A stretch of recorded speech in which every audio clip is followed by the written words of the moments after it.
Hunt Bonneau reporting live from the Bonneau Law Firm. Today we're going to talk about neck and back injuries. The neck and back gets injured in many different ways here in America. Some folks get hurt out on the sports field, others in a slip and fall.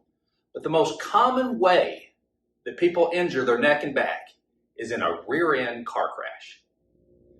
So if you can imagine someone sitting in their car, the belt holds the torso to the seat, and so it's secure.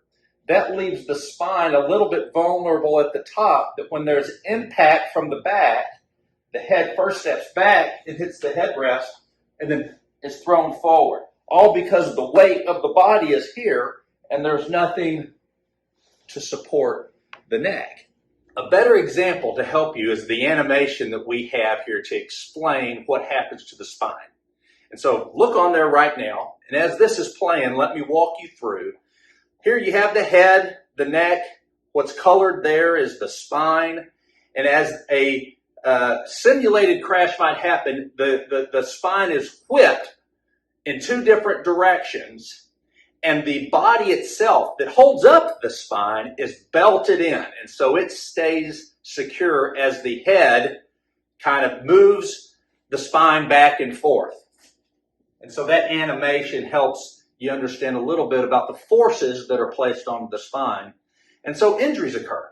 Sometimes the injuries are light, much like after lifting weights or playing in a softball game, you wake up the next morning sore and that's all there is. You're better within a day or two. Other times the elasticity of the neck is thrown back and forth so quickly that physical therapy is needed in order to strengthen the muscles around the spine and to give it time to heal and get back into place. And then, of course, there are times when the whiplash is so bad that it pushes out onto the discs, which in turn flatten out and touch the nerve. This animation that you're seeing right here shows that as the spine is whipped back and forth, it puts pressure on the disc. The disc, by flattening or sometimes even tearing, then touches the nerves. And what does that cause? That brings us back to the situation where somebody 2, 3, 4 days, sometimes a week later, starts to feel either in their low back or anywhere up the spine and into their neck pain. And the pain coming from the ligaments that have been thrown out of whack are now pressing on the nerves. Sometimes that requires surgery to repair. Sometimes it's worse than surgery.